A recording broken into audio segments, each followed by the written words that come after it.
All your headlines. Now, the country and perhaps the world over is still reeling from the grisly pictures that captured the brutal murder of Emmanuel Sithole in the front page of the Sunday Times newspaper. Now, according to the article, the killing happened in full view of passers-by who offered no intervention. Some members of the public say that Sithole's plight not only highlights the extent to which South Africans have become desensitized to violence, but also the need to revisit the media's ethical code of practice. Now, to discuss this, we are joined by William Bird, the Director at Media Monitoring Africa. William, a very good morning and welcome to AM News. Hi, good morning. Thanks for having me. Now, first and foremostly, what is your view based on this particular photograph that we saw in the media this weekend, and how did it basically touch the readership of the Sunday newspaper?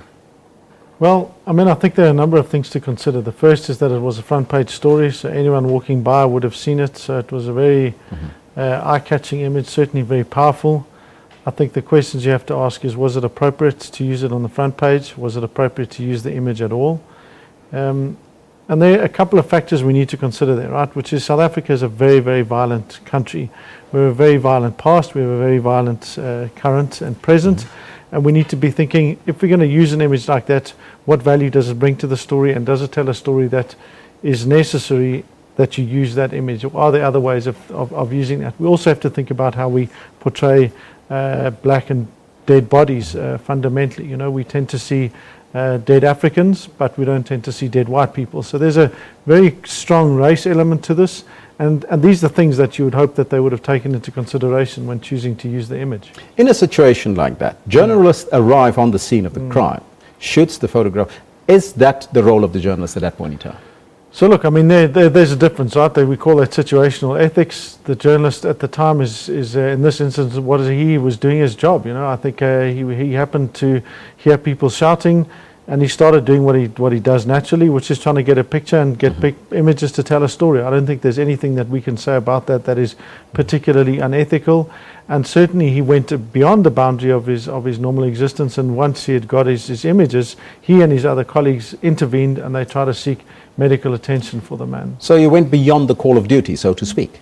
Well, yes, I think that he showed us that journalists are human beings as well, you know, that he didn't just go there, get images and then leave. He went there, they intervened, they drove him, and they tried to get him the medical attention he so desperately needed. Let's get down to the nitty-gritty of the ethics of journalism here. What do the ethics of journalism prescribe in a situation of civil unrest? So look, in the SABC's editorial policies, they're very good, even though we're waiting to see the new ones. But they're generally very good, particularly when they talk about violence and how it's portrayed. Some of these elements are covered in the Broadcasters Code of Conduct, but SABCs are a lot stronger. So they do talk about exercising extreme caution around grief and distress, and around gruesome and violent images, particularly, of course, because SABC is on at various times.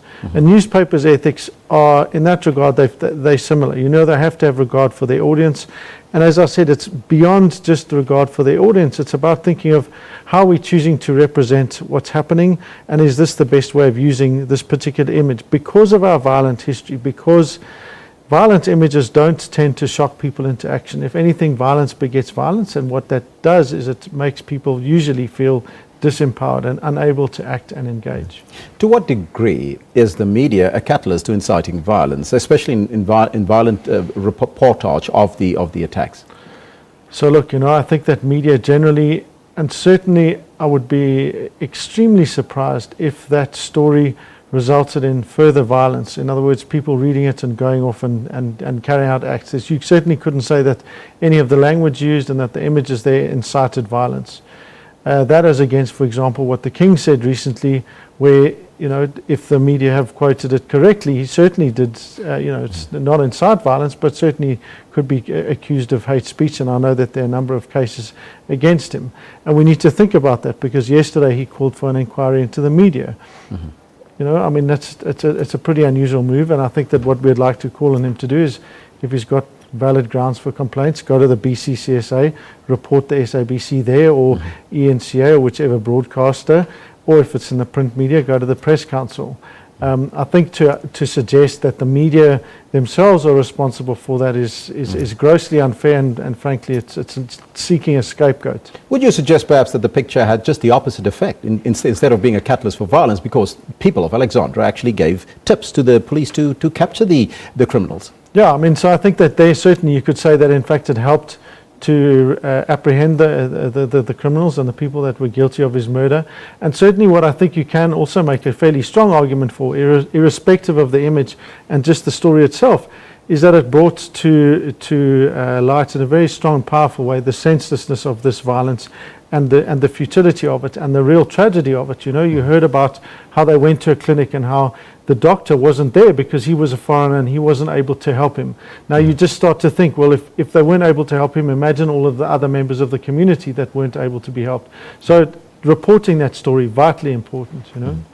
What's your advice to journalists covering similar stories such as the one that we've seen in Alexandra?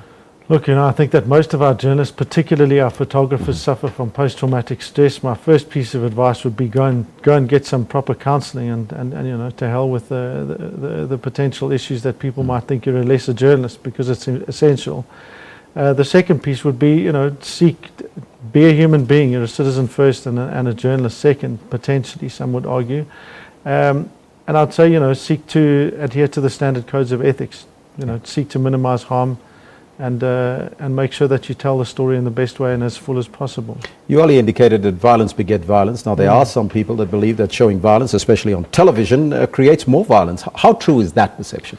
Look, you know, there's certainly no clear argument there. There's been massive amounts of research on this particular issue internationally for decades and decades, and there's no clear evidence that says, yes, it leads to violence, or no, it doesn't lead to violence. You know, some people, if they're predisposed to violence and they watch violent programming, they may well then go out and try and reenact their superheroes or their villains. Others will watch exactly the same content and they'll go, well, actually, I'm opposed to violence. So you can't really blame the media for that. But obviously, you need to, in a society as violent as ours, we need to be saying, what are the alternatives and how else do we start to address violence? And particularly, how do we start to speak about dignity, about trying to make sure that we talk about humanity, and that in relation to Black and African lives especially, how do we start to rebuild that sense of humanity and dignity for South African people? The King has questioned the role of the media. Even the President questioned the role of the media a couple of days ago. Is it perhaps time that we should revisit the ethics code of the media? I don't think so. I mean, I think that certainly our press code is amongst the best in the world.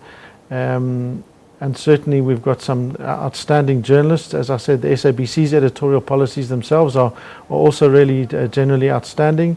So I think that going and revising a press code isn't going to help. What you do need to do is think about, how do we start to cover stories before they get to this level of violence? How do we cover xenophobia before we get to the point that people become violent? And critically, how do we explain that violence? That's where I think that sometimes the media fails, is that we know about the violence, but we don't necessarily understand what its real causes are. And then we need to call politicians, whether be they kings or presidents, out on when they try and scapegoat the media, because what that is really is them seeking to deflect and not take responsibility for their own actions. So they must take responsibility for their actions. And for what they say, yes, certainly. William Bird, thank you so much for your time joining us here. That was William Bird, the Director of Media Monitoring Africa, talking to us about media ethics. Your thoughts on the matter are welcomed. News International now.